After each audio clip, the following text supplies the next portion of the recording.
NEET के paper leak हो गए, पेपर लीक हो गए। सोचिए इस देश में दुनिया हंस रही है कि तुम्हारे देश में पेपर भी लीक होते हैं। तो अब ऐसे ही है, हमारे देश की सरकारें चारों तरफ भ्रष्टाचार है, बेईमानी चरम सीमा पर है, भ्रष्ट नेताओं पर, भ्रष्ट कर्मचारियों पर सरकार का कोई डंडा नहीं है। यदि सरकार अपना और इस देश का भला चाहती है तो सरकार को एक बढ़िया सा डंडा भ्रष्ट नेताओं पर, भ्रष्ट कर्मचारियों पर डंडा डाल के रखना चाहिए।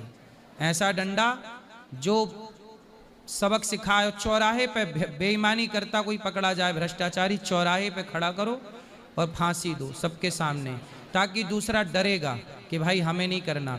अब जितने भी पेपर लीक में जितने भी लोगों का हाथ था उनको फांसी पे चढ़ाना चाहिए था।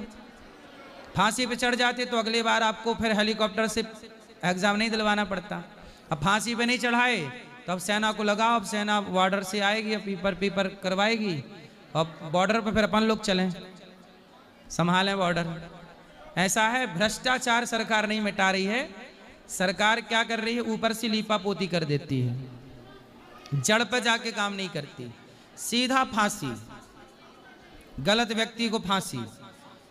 व्यवस्थाएं इतनी अच्छी हो जाएं, चोरी करने वाले के हाथ काट दो सालों के, बलात्कार करने वालों के चौराहे पे फांसी दो और फिर कुत्तों पे उसके टुकड़े करके खिलाओ कुत्तों को। मतलब इस तरह का कानून यदि बन जाए ना पूरा।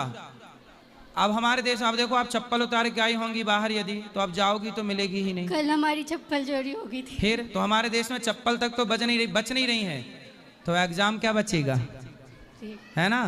तो हमारे देश में सरकारें अभी उस हिसाब से काम नहीं कर रही हैं। शिक्षा का स्तर अच्छा नहीं है इस देश का, संस्कार बिल्कुल नहीं है इस देश में। शिक्षा तो है, संस्कार नहीं है। संस्कार होते तो चप्पल क्यों चुराते। पूरी दुनिया में चप्पल चुराने वाले केवल भारत में हैं ज्यादा, और सरकारें किसी क्षेत्र में एक्शन नहीं है। भ्रष्टाचार खूब चल रहा हमारे देश में, सरकारों को कोई मतलब नहीं है, होने दो भ्रष्टाचार। अभी नहीं, मंदिर का पैसा ही, राम मंदिर का पैसा ही चोरी हो गया। बताओ, इससे बड़ा भ्रष्टाचार क्या हो सकता है। सरकारें अपना नहीं बचा पा रही हैं, अपना नहीं बचा पा रही हैं, दूसरों का क्या बचाएंगी। चलो ऐसी अवसर, इस पर सरकार को दर्पण जरूर देखना चाहिए, अपने गिरेबान में झांक के देखना चाहिए कि आप किस तरह से राजनीति कर रहे हैं, किस तरह से देश चला रहे हैं। सरकारों को बहुत गहरा और बहुत गंभीर एक्शन लेने की जरूरत है।